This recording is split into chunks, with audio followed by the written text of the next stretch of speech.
नमस्कार विद्यार्थी मित्रों, शाळा नूतन विद्यापीठ महुआ, जिल्लो भावनगर। हूँ पारुल कातरिया। आजना लेक्चर में आप सौનું स्वागत। विषय विज्ञान धोरण 9 जेनी अंदर आपणे चेप्टर नंबर 14 नो अभ्यास करीए छीए। तो हवे आपणे चेप्टरना अंत तरफ जई रह्या छीए। त्यारे આજે આપણે ભણવાનું છે જૈવભૂ રાસાયણિક ચક્ર, જે આપણે લાસ્ટ લેક્ચરમાં વાત કરેલી હતી। તો છેલ્લા લેક્ચરની અંદર વિદ્યાર્થી મિત્રો આપણે જૈવભૂ રાસાયણિક ચક્રની અંદર જલચક્ર વિશે વાત કરી હતી કે વાતાવરણની અંદર જલચક્રનું જે છે આખું કેવી રીતે સાયકલ ચાલે છે। વાદળો નિર્માણ થાય, વાદળો વરસાદ સ્વરૂપે વરસે, ફરી પાછું ઈ જ પાણી જમીનમાં ભળે, એ જ પાણીનું બાષ્પીભવન થાય, ફરી પાછા એ પાણી વાદળોમાં નિર્માણ પામે, વાદળોમાંથી વરસાદ આવે। તો આખે આખું ચક્ર જે છે એના પાણીનું ચાલ્યા કરે। હવે પછી આપણે બીજું અગત્યના ચક્ર વિશે વાત કરવાની છે। તો આજનો આપણો ટોપિક છે નાઇટ્રોજન ચક્ર, કે જે સજીવોના માટે ખૂબ જ અગત્યનું, જેવી રીતે જલ ચક્ર છે તેવી રીતે નાઇટ્રોજન ચક્ર પણ છે। તો આપણને ખ્યાલ છે કે નાઇટ્રોજન ચક્ર એટલે કે N2 ચક્ર।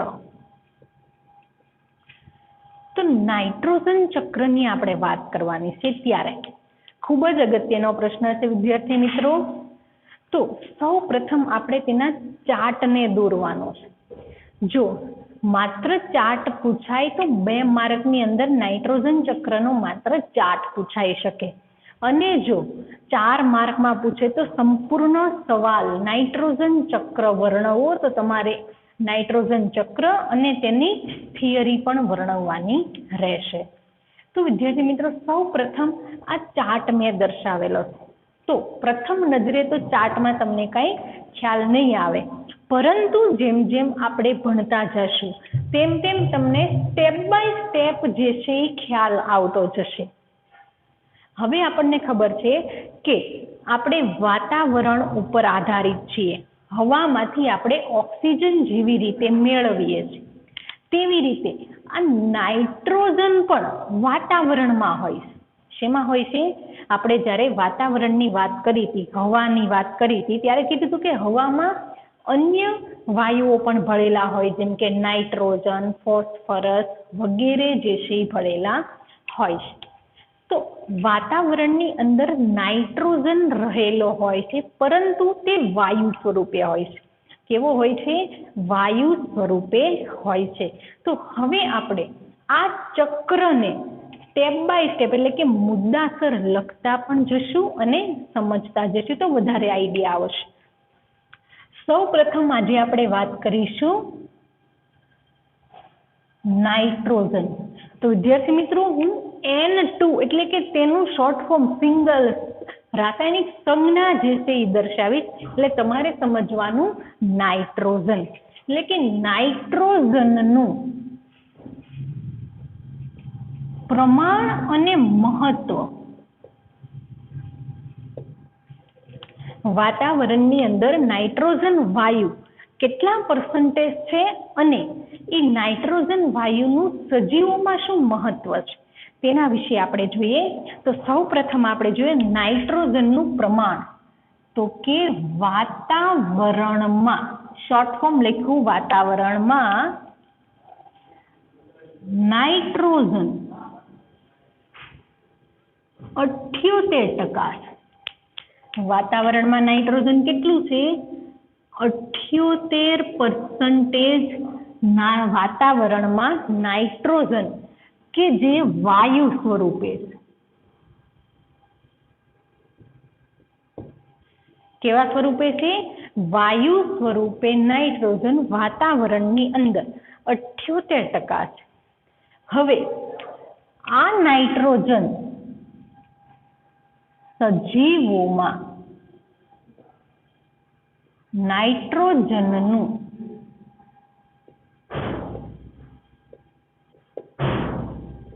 મહત્વ એટલે કે સજીવોને નાઇટ્રોજન વાયુની શા માટે જરૂરિયાત હોય છે તેના વિશે આપણે જોઈએ। તો સજીવોને નાઇટ્રોજનની જરૂરિયાત હોય છે પ્રોટીનના બંધારણીય ઘટક એટલે કે એમિનો એસિડ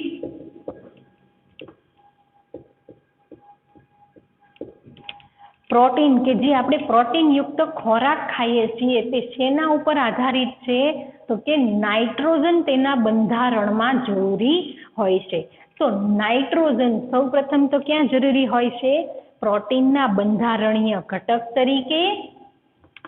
ત્યારબાદ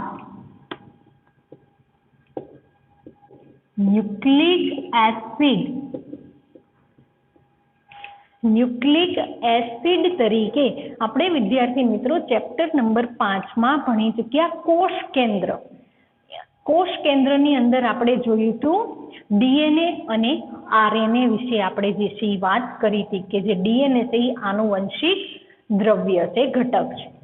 તો ન્યુક્લિક એસિડ એટલે કે ડીએનએ અને આરએનએ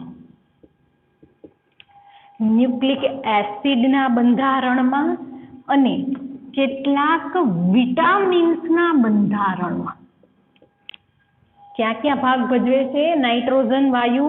તો કે પ્રોટીનના બંધારણીય ઘટક તરીકે, ન્યુક્લિક એસિડના બંધારણીય ઘટક તરીકે અને કેટલાક વિટામિન્સની અંદર પણ નાઇટ્રોજન વાયુઓ જે છે આવેલા હોય છે તેના સ્વરૂપમાં. હવે આપણે જોઈએ કે આ નાઇટ્રોજન આપણને કેવી રીતે પ્રાપ્ત થાય છે? તો કે નાઇટ્રોજન જે છે એ આપણને મળે છે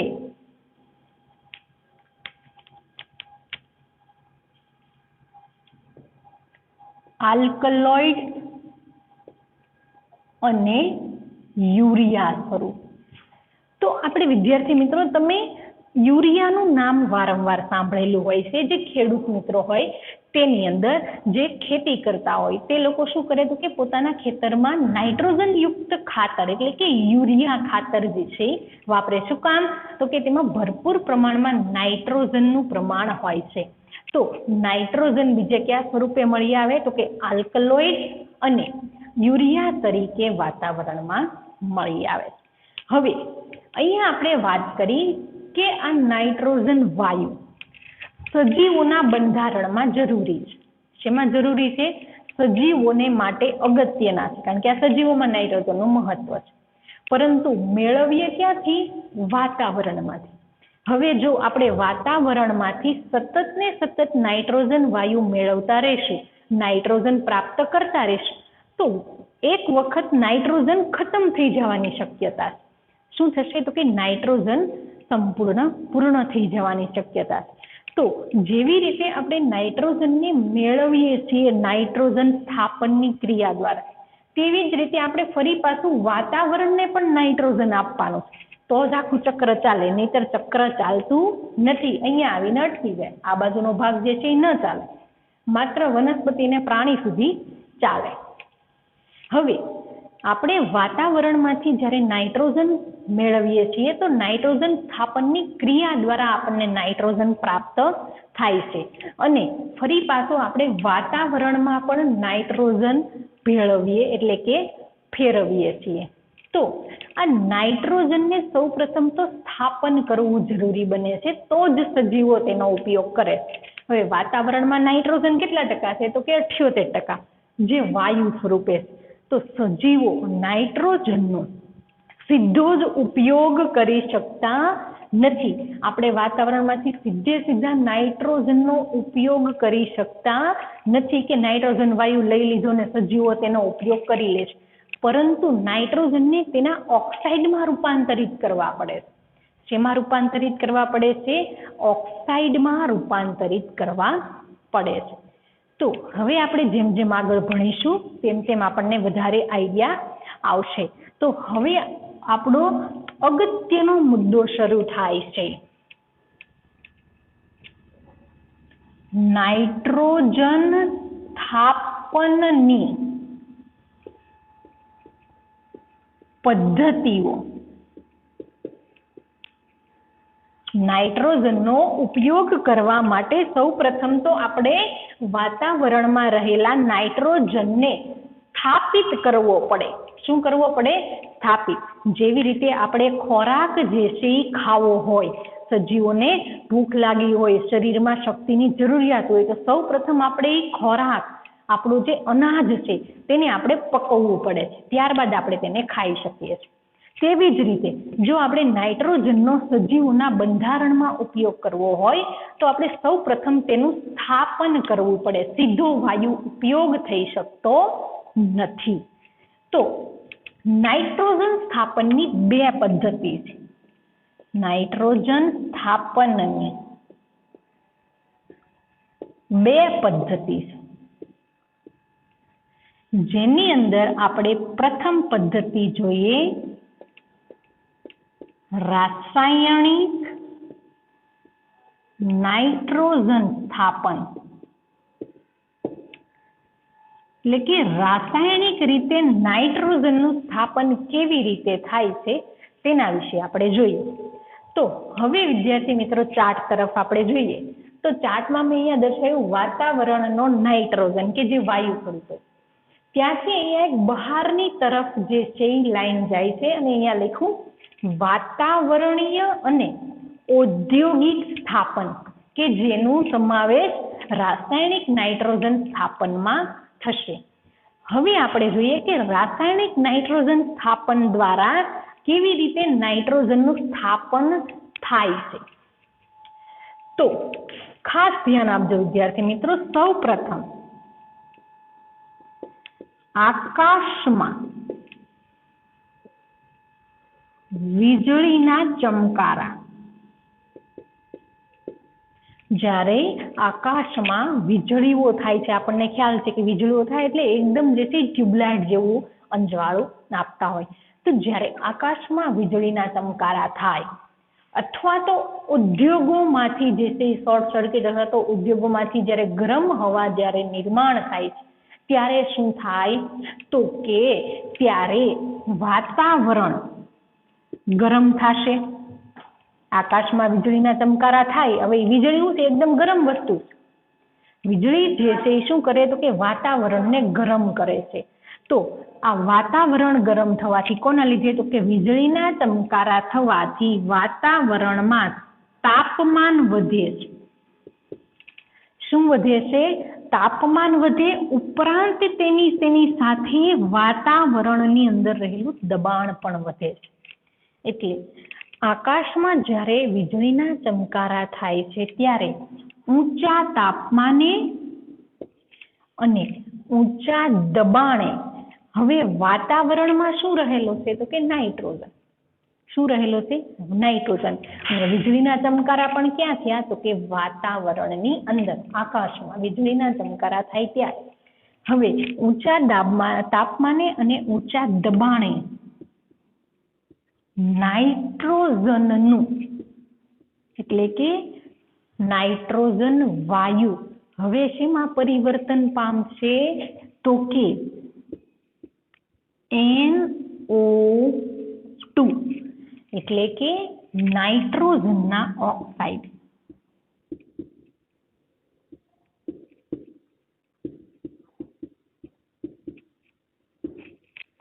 તો હવે ખબર પડી ગઈ નાઇટ્રોજનનું શેમાં રૂપાંતર થઈ ગયું? તેના ઓક્સાઇડમાં. ને હવે આ નાઇટ્રોજન ઓક્સાઇડ સજીવો ઉપયોગ કરી શકે, સીધો નાઇટ્રોજન ઉપયોગ કરી શકતા નથી, પરંતુ સૌ પ્રથમ શું કરવું? આપણે નાઇટ્રોજનનું સ્થાપન કરવું પડે.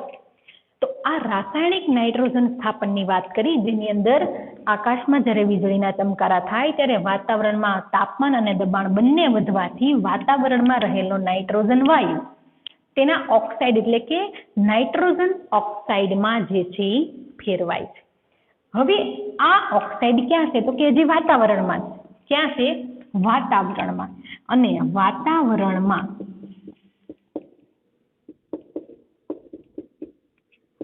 પાણી સાથે ભળે છે. શું થશે? વાતાવરણમાં પાણી સાથે ભળી અને શું બનાવે તો કે નાઇટ્રિક એસિડ અને નાઇટ્રસ એસિડ બનાવે છે.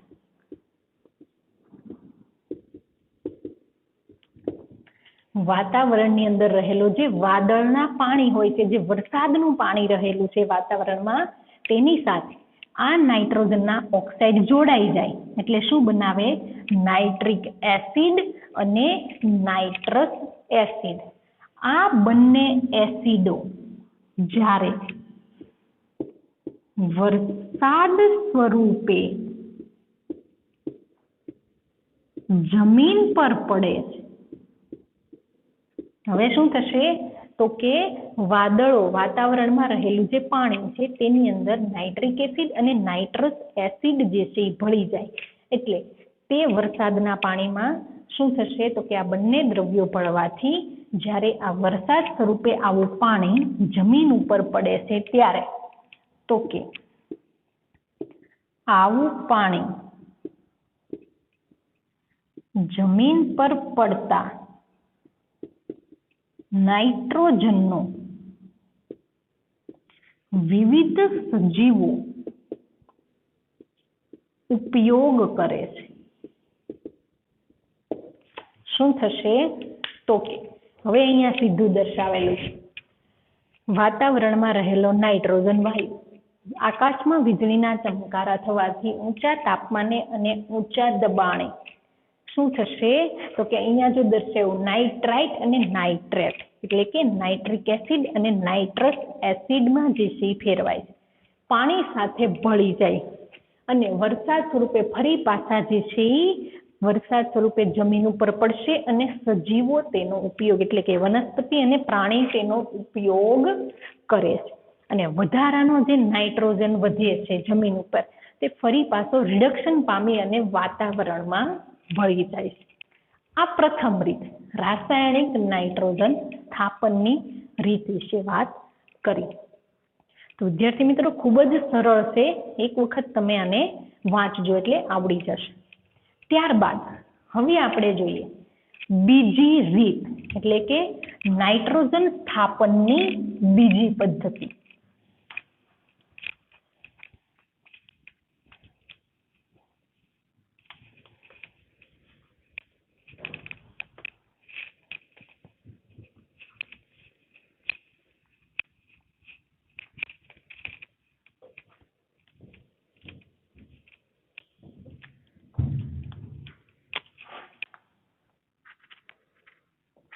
જૈવ નાઇટ્રોજન સ્થાપન.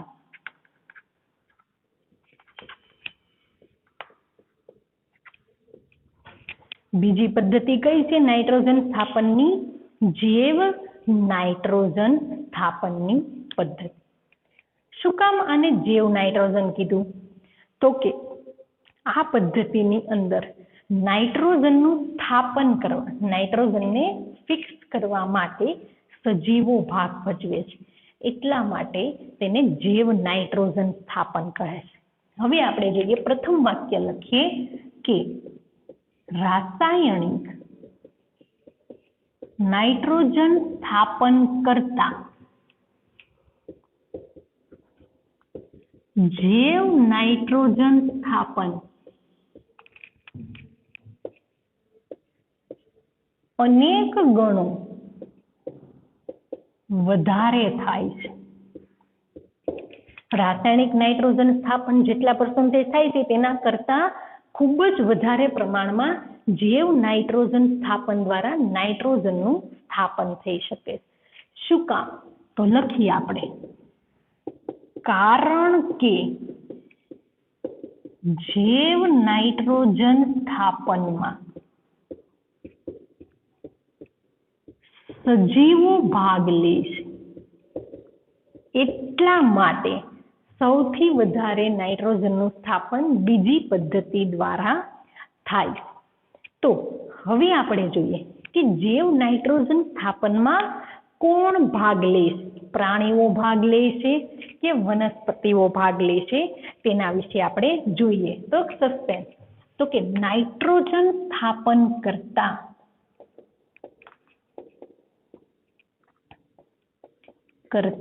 સજીવો. તો નાઇટ્રોજનનું સ્થાપન કરતા સજીવોની અંદર બેક્ટેરિયા, કોનો સમાવેશ થાય છે? બેક્ટેરિયા દ્વારા નાઇટ્રોજનનું સ્થાપન થાય છે. આપણને આશ્ચર્ય લાગે કે પ્રાણીઓ પણ નહીં અને વનસ્પતિઓ પણ નહીં. તો કોના દ્વારા નાઇટ્રોજનનું સ્થાપન થાય છે? બેક્ટેરિયા. એમાં પણ મુક્ત જીવી બેક્ટેરિયા. કેવા?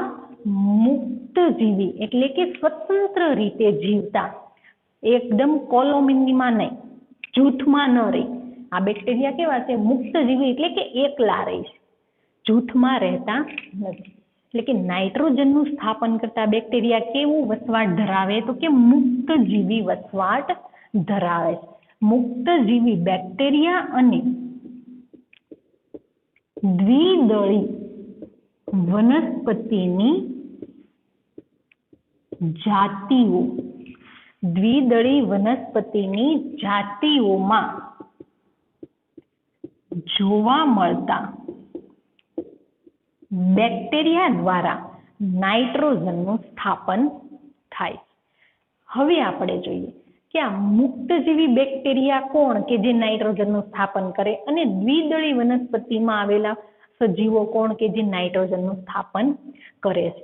તો હવે આપણે જોઈએ કે શિંબી કુળની વનસ્પતિ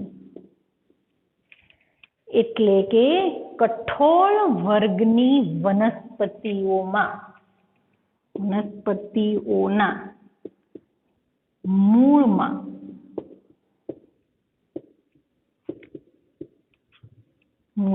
વિશિષ્ટ રચના હોય.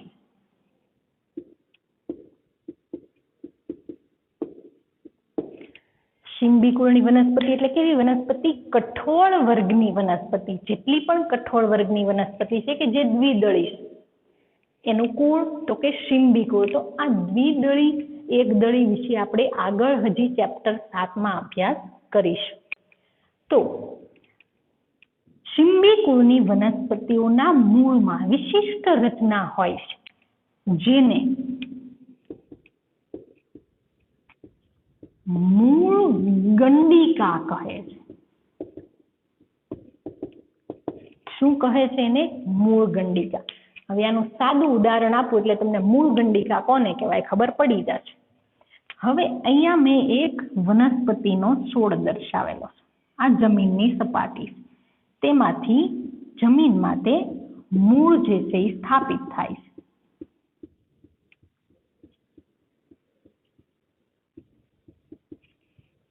માની લો કે આ મગફળીનો છોડ છે, જેને દરેક વિદ્યાર્થીઓ, મોટા ભાગના વિદ્યાર્થીઓએ મગફળીનો છોડ, માંડવીનો છોડ જોયેલો હોય છે.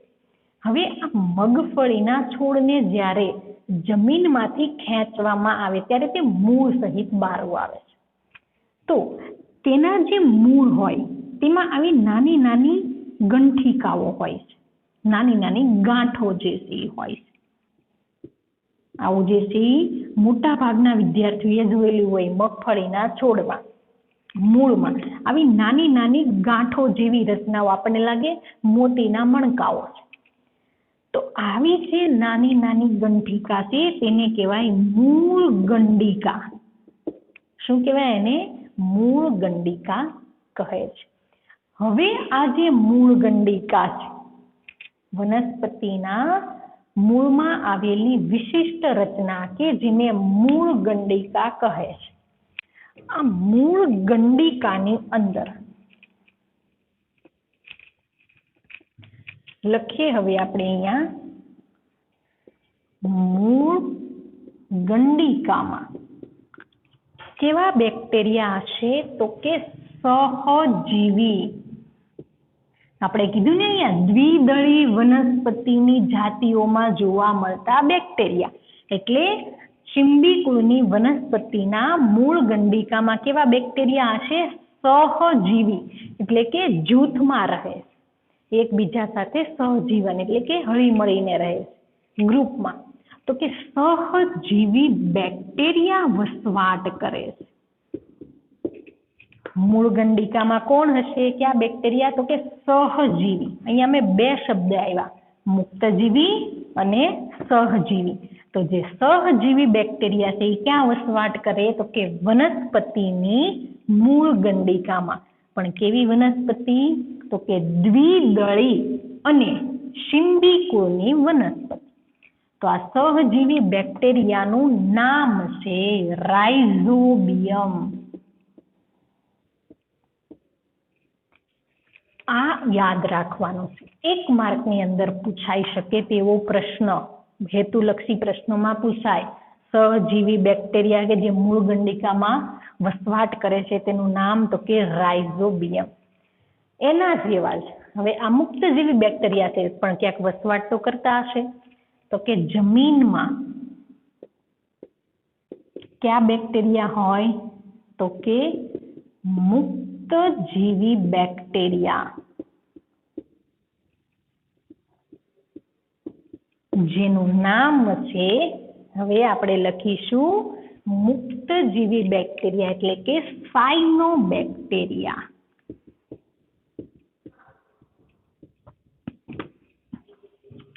તો 2 બેક્ટેરિયાના નામ આવ્યા. હજી આપણે આગળ ભણશું તેમ 2-3 બેક્ટેરિયાના નામ હજી આવશે. તો હવે નાઇટ્રોજનના સ્થાપન માટે કોણ જવાબદાર છે? તો કે સજીવો. સજીવો તરીકે કોણ હશે? તો કે બેક્ટેરિયા. તો નાઇટ્રોજનના સ્થાપનમાં સજીવો ભાગ લે છે એટલે કે બેક્ટેરિયા ભાગ લે છે, તેથી નાઇટ્રોજનનું ખૂબ જ વધારે સ્થાપન થાય. એમાં પણ મુક્તજીવી બેક્ટેરિયા જમીનમાં વસવાટ કરે છે અને સહજીવી બેક્ટેરિયા દ્વિદળી વનસ્પતિમાં શિંબી કુળની વનસ્પતિની મૂળ ગંડિકામાં વસવાટ કરે છે. તો આ 2 બેક્ટેરિયાના નામ આપણે વિદ્યાર્થી મિત્રો ખાસ યાદ રાખીશું. હવે આપણે વાક્ય લખીએ કે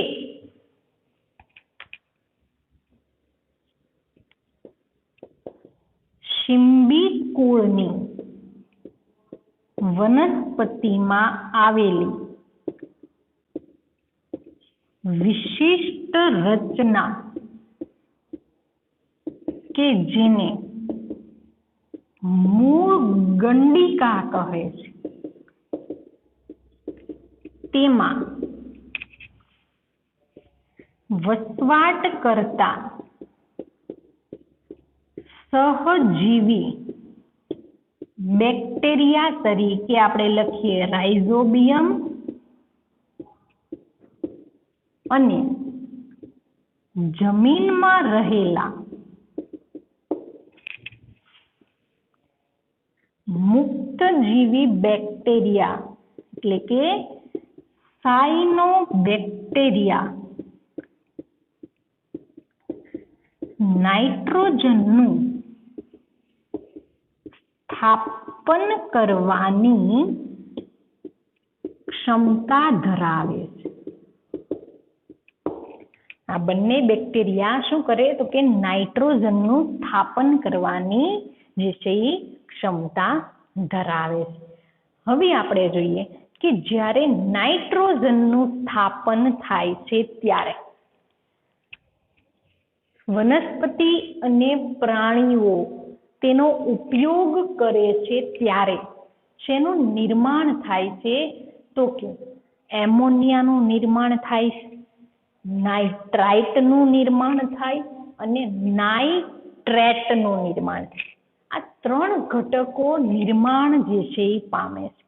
તો હવે આ જૈવ ઘટકોમાં નાઇટ્રોજનનું વહન કેવી રીતે થાય તેના વિશે આપણે જોઈએ. તો સૌ પ્રથમ અહીંયા છેલ્લે નિર્માણ કોનું થયું?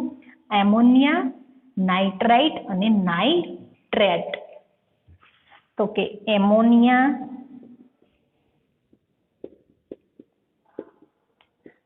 નાઇટ્રાઇટ અને નાઇટ્રેટ આ ત્રણેય ઘટકોનું શોષણ કોણ કરે? તો કે અહીંયા જો એમોનિયાનું નાઇટ્રાઇટમાં, એ પાછું નાઇટ્રેટમાં, આ નાઇટ્રેટ વનસ્પતિ તેનો ઉપયોગ કરે. એટલે આખું ચક્ર ફરી વખત ચાલી ગયું. તો આ ત્રણેય ઘટકોનું વનસ્પતિ શોષણ કરે છે. એટલે વનસ્પતિ તેનું એબ્ઝોર્પ્શન કરે છે, વનસ્પતિ તેને મેળવે. હવે વનસ્પતિ શું કામ આ ઘટકોને મેળવે છે? તેને શું કામ જરૂરી છે? તો કે આપણને ખ્યાલ છે કે વનસ્પતિમાંથી આપણને એના ફ્રૂટમાંથી ઘણા બધા પોષક તત્વો મળતા હોય છે. તેમાં પણ ખાસ કરીને એમિનો એસિડ અને પ્રોટીન્સ જે છે એ પ્રાપ્ત થાય છે. તો વનસ્પતિ આ ઘટકોનું શોષણ કરી અને શું બનાવે તો કે એમિનો એસિડ માં ફેરવે છે. હવે વનસ્પતિ આ જે ઘટકોનું શોષણ કરી અને તેને શેમાં ફેરવશે? એમિનો એસિડમાં ફેરવે. એમિનો એસિડનું આપણે આગળ જે છે એ શું કીધું હતું તો કે પ્રોટીનનો બંધારણીય ઘટક. એટલે વનસ્પતિમાં શું બને છે? પ્રોટીન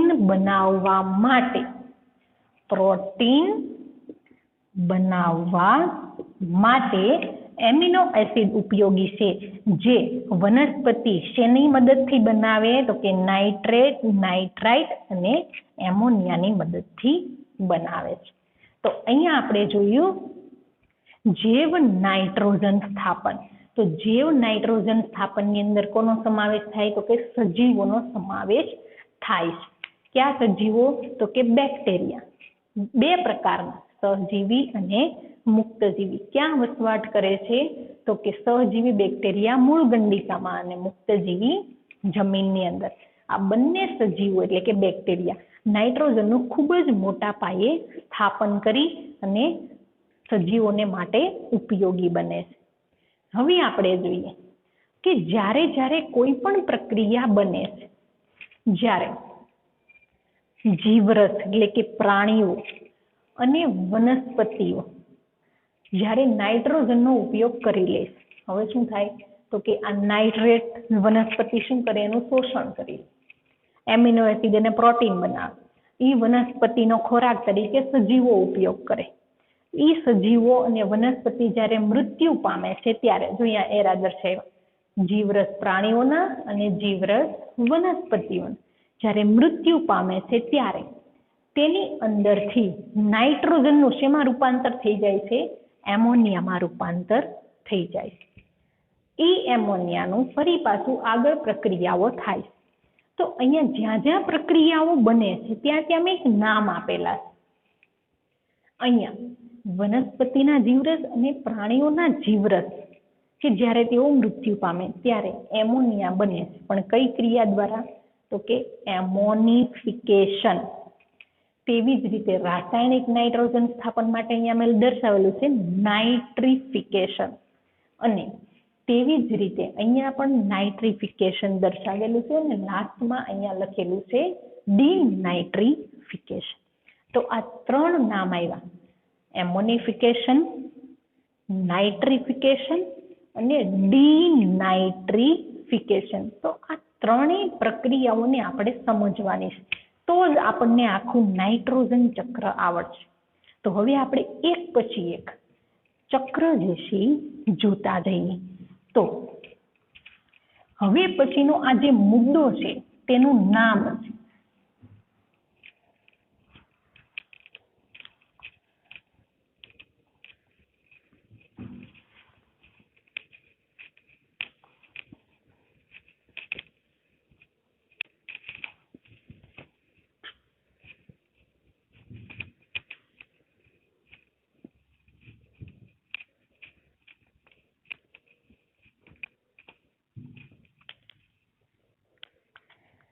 તો હવે પછી આપણે જે ત્રણ પ્રક્રિયાઓ ભણવાની છે તેના આધાર, હવે અહીંયા સુધી આપણે શું કરેલું છે તો કે નાઇટ્રોજનનો સ્થાપન કરી અને તેનો ઉપયોગ સજીવોએ કરે, પણ ફરી પાછો વાતાવરણમાં પણ આપણે ભેળવવાનો છે તો જ આખી સાયકલ જે છે એ ચાલશે. તો હવે પછી આપણે જોવાનું છે ભૌતિક પર્યાવરણમાં નાઇટ્રોજનનો ઉમેરો, એટલે કે ફરી પાછું નાઇટ્રોજન વાયુને વાતાવરણમાં કેવી રીતે પ્રવેશ કરાવવો તેની જે છે આપણે ચર્ચા કરીશું. તો સૌ પ્રથમ આપણે જોવાનું છે ક્રિયા નાઇટ્રિફિકેશન કોને કહેવાય. નાઇટ્રિફિકેશન એટલે શું? તો હવે આપણે અહીંયા એમોનિયાથી શરૂ કરીએ. કેનાથી શરૂ કરીએ? એમોનિયા.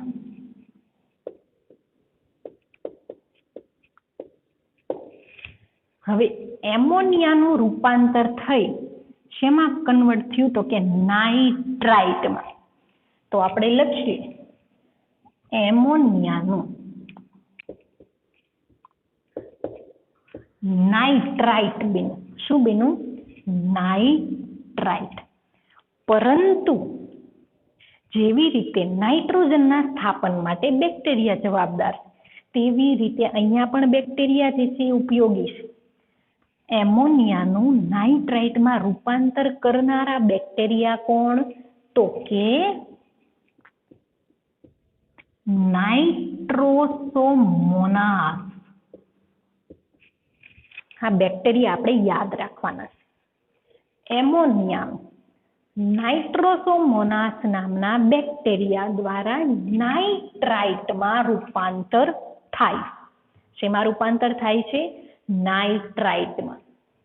અહીંયા શું થઈ ગયું? તો કે નાઇટ્રાઇટ બની ગયું. હજી આપણે નાઇટ્રાઇટને તેના નાના સ્વરૂપમાં ફેરવવાનું છે. એટલે અહીંથી હજી પાછો આ નાનો એવો એરો દર્શાવેલો છે.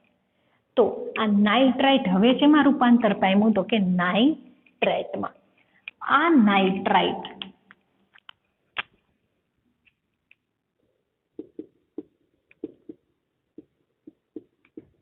નાઇટ્રેટમાં ફેરવાનું. શેમાં ફેરવાઈ ગયું? નાઇટ્રેટમાં. તો નાઇટ્રાઇટને નાઇટ્રેટમાં, આ નાઇટ્રાઇટ તેને નાઇટ્રેટમાં રૂપાંતર કરતા બેક્ટેરિયા નાઇટ્રોબેક્ટર.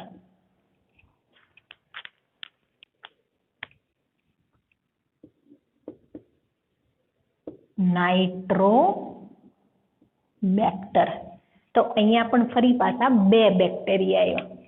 નાઇટ્રોસોમોનાસ બેક્ટેરિયા દ્વારા એમોનિયાનું નાઇટ્રાઇટમાં રૂપાંતર થશે અને નાઇટ્રોબેક્ટર દ્વારા નાઇટ્રાઇટનું નાઇટ્રેટની અંદર રૂપાંતર થાય છે. હવે શું થાય? તો કે અહીંયા જુઓ, હવે નાઇટ્રેટ બની ગયું છે. શું બની ગયું છે? નાઇટ્રેટ. તો આ વાત કરીએ આપણે પ્રાણીઓના જીવરસમાંથી, એટલે કે એમોનિયામાંથી. પરંતુ જ્યારે રાસાયણિક નાઇટ્રોજનનું સ્થાપન થાય ત્યારે પણ આપણે કીધું નાઇટ્રેટ અને નાઇટ્રાઇટ બને છે. એટલે કે નાઇટ્રિક એસિડ અને નાઇટ્રસ એસિડ જે છે એ બને. એટલે અહીંયા પણ એક એરો આવ્યો છે નાઇટ્રિફિકેશનનો. હવે આ નાઇટ્રેટનું શું થશે? તો કે વનસ્પતિમાં જાય છે. જે અહીંયા દર્શાવેલું આ નાઇટ્રેટ ક્યાં જાય છે? તો કે વનસ્પતિની અંદર જે છે જાય છે. હવે વનસ્પતિની અંદર જાય એટલે હવે એ વનસ્પતિ શું કરશે? તો કે આ નાઇટ્રેટનું ફરી પાછું એમિનો એસિડમાં પ્રોટીન સંશ્લેષણ માટે વાપરશે અને તેનું સ્થાપન કરશે.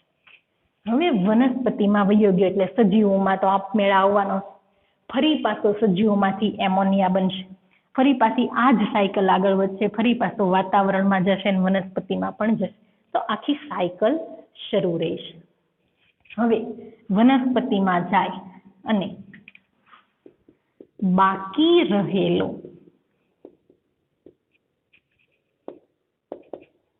નાઇટ્રેટ, એટલે હજી અડધો નાઇટ્રેટ વનસ્પતિએ વાપર્યો છે અને હજી નાઇટ્રેટ જે છે એ બાકી છે. કેવો છે? બાકી. એટલે કે બાકીનો નાઇટ્રેટ વાતાવરણમાં N2 વાયુ તરીકે ઉમેરાય છે. બાકીનો જે નાઇટ્રોજન રહે તે વાતાવરણમાં વાયુ સ્વરૂપે વહી જાય છે. એટલે એક એરો આપણે અહીંથી વાતાવરણમાં પણ દર્શાવ્યો. તો આ જે પ્રક્રિયા બને તેને નાઇટ્રિફિકેશનની ક્રિયા કહે છે. કઈ ક્રિયા કહે છે? નાઇટ્રિફિકેશનની. તો ફરી એક વખત તમે જે છે ચાર્ટમાં જોઈએ. એમોનિયાનું क्या બેક્ટેરિયા? નાઇટ્રોસોમોનાસ બેક્ટેરિયા દ્વારા નાઇટ્રેટમાં રૂપાંતર થાય. આ નાઇટ્રેટ નાઇટ્રોબેક્ટર દ્વારા નાઇટ્રેટમાં રૂપાંતર થાય. નાઇટ્રેટ વનસ્પતિમાં શોષણ પામે, બાકી વધેલો નાઇટ્રોજન વાયુ સ્વરૂપે વાતાવરણમાં જાય. આ સમગ્ર ક્રિયાને નાઇટ્રિફિકેશન કહેવામાં આવે છે. હવે આપણે જોઈએ બીજું, એમોનિફિકેશન. એમોનિફિકેશન કોને કહેવાય? તો કે ખૂબ જ સરળ. અહીંયા પ્રાણીઓ જ્યારે મૃત્યુ પામે છે અને વનસ્પતિઓ જ્યારે મૃત બને છે ત્યારે શું થાય? તો કે વનસ્પતિ કે પ્રાણીઓ જ્યારે મૃત બને છે ત્યારે નાઇટ્રોજન તેના શરીરમાંથી વિઘટન પામી અને એમોનિયા બને. એ ક્રિયાને નાઇટ્રિફિકેશન કહે. તો ફરી એક વખત લખીએ, મૃત વનસ્પતિ કે પ્રાણીઓ જ્યારે મૃત્યુ પામે છે ત્યારે N2 એટલે કે નાઇટ્રોજન વિઘટન પામી એમોનિયા બનવાની ક્રિયાને એમોનિફિકેશન કહે છે. તો પ્રાણીઓ અને વનસ્પતિઓ મૃત્યુ પામે ત્યારે તેમાં રહેલો નાઇટ્રોજન વાયુ જે છે એ શું થાય છે? વિઘટન થઈ અને એમોનિયામાં રૂપાંતર પામે છે. તો આ બીજી ક્રિયાને કહેવાય એમોનિફિકેશન. ત્રીજી અને છેલ્લી ડિનાઇટ્રિફિકેશન. કઈ ક્રિયા કહે છે તેને? ડિનાઇટ્રિફિકેશન. તો ડિનાઇટ્રિફિકેશન એટલે શું? તો કે અહીંયા રહેલો નાઇટ્રેટ લાસ્ટમાં અને નાઇટ્રાઇટ એટલે કે નાઇટ્રેટ અને નાઇટ્રાઇટ આ બંને નાઇટ્રેટ અને નાઇટ્રાઇટ શેમાં રૂપાંતર પામે છે? તો કે નાઇટ્રાઇટ અને નાઇટ્રેટ, નાઇટ્રાઇટ અને નાઇટ્રેટ નાના નાના અણુમાં રૂપાંતર પામે છે. શેમાં રૂપાંતર પામે છે? નાના નાના અણુમાં રૂપાંતર પામી અને વાતાવરણમાં ભળે છે. હવે અહીંયા જોઈએ, નાઇટ્રેટ અને નાઇટ્રાઇટ શેમાં ફેરવાય? તો કે એના નાના નાના અણુ બની, કણો બની અને તે વાતાવરણમાં ભળી જાય. પણ તેને એટલે કે નાઇટ્રેટ અને નાઇટ્રાઇટને નાના અણુમાં રૂપાંતર કોણ કરે? તો કે સ્યુડોમોનાસ નામના બેક્ટેરિયા. કયા બેક્ટેરિયા? સ્યુડોમોનાસ નામના બેક્ટેરિયા આ બંને ઘટકોને નાઇટ્રાઇટ અને નાઇટ્રેટને નાના અણુમાં રૂપાંતર કરી ફરી પાછો વાતાવરણમાં ભેળવે છે. તો આ ત્રીજી ક્રિયા વિશે આપણે વાત કરી, નાઇટ્રોજનનું વાતાવરણમાં ફરી પાછો પ્રવેશ કેવી રીતે થાય છે તેના વિશે. તો આખી જે સાયકલ આપણે ભણ્યા તે નાઇટ્રોજન ચક્રની છે. હવે જ્યારે આપણે નાઇટ્રોજનને મૂળભૂત સ્વરૂપે વાપરીએ છીએ ત્યારે આપણને તે સાદા સ્વરૂપે મળે છે. શું કામ? તો કે એનું સ્થાપન થઈને વનસ્પતિમાં ભળે એટલે વનસ્પતિમાં તે સંપૂર્ણ એટલે કે સિમ્પલ રીતે જે છે એ સાદા અણુમાં ફેરવાય, જેમ કે એમિનો એસિડના સ્વરૂપમાં, એટલે કે સજીવને તે સાદા સ્વરૂપે મળે છે. ફરી પાછું સજીવો તેને જટિલ ક્રિયાઓમાં ફેરવે છે. જ્યારે વાતાવરણમાં પાછું જાય છે ત્યારે તે જટિલ સ્વરૂપમાં ફેરવાઈ જાય, ફરી પાછું વાતાવરણમાં તેનું સાદું સ્વરૂપ થાય. તો આખું ચક્ર જે છે સરળ અને જટિલનું પણ ફર્યા કરે છે. તો અહીંયા આપણે વાત કરી નાઇટ્રોજન ચક્રની.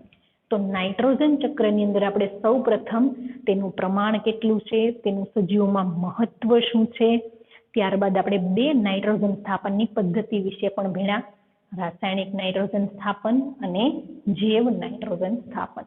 જૈવ નાઇટ્રોજન સ્થાપનમાં બેક્ટેરિયા ભાગ ભજવે, જેનો આપણે નામ એક વખત યાદ કરી લઈએ, રાઇઝોબિયમ અને સાયનોબેક્ટેરિયા. હવે આજે નાઇટ્રોજન વાયુ બેનું સ્થાપન થયું, સજીવોએ તેનો ઉપયોગ કર્યો અને ફરી પાછો આપણે તેને વાતાવરણમાં આપવાનો પણ છે. તો એ કઈ ક્રિયા? આ 3 પ્રક્રિયા, નાઇટ્રિફિકેશન, એમોનિફિકેશન અને ડીનાઇટ્રિફિકેશન. તો જ્યારે વાતાવરણની અંદર નાઇટ્રોજનનો ઉમેરો થાય છે ત્યારે તેને મદદરૂપ કરતા બેક્ટેરિયા નાઇટ્રોસોમોનાસ, નાઇટ્રોબેક્ટર અને સ્યુડોમોનાસ પ્રકારના બેક્ટેરિયા તેમાં ઉપયોગી થાય છે. તો એટલી વસ્તુની આપણે અહીંયા વાત કરીએ ત્યારે નાઇટ્રોજન ચક્ર પૂર્ણ થાય. તો વિદ્યાર્થી મિત્રો, ટોપિક ખૂબ જ સરળ છે, પરંતુ લેન્ધી અને થોડો અટપટો જે છે એ લાગે, પરંતુ તમે ચાર્ટ મુજબ જે છે એ વાંચતા જશો અને સમજતા જશો એટલે સરળતાથી તમને આવડી જશે. તો વિદ્યાર્થી મિત્રો, આજનો આપણો ટોપિક એટલે કે નાઇટ્રોજન ચક્રનો ટોપિક અહીંયા પૂર્ણ કરીએ. વધુ માહિતી માટે ફરી પાછા મળશું આવતા લેક્ચરમાં. ત્યાં સુધી અસ્તુ. જય હિન્દ.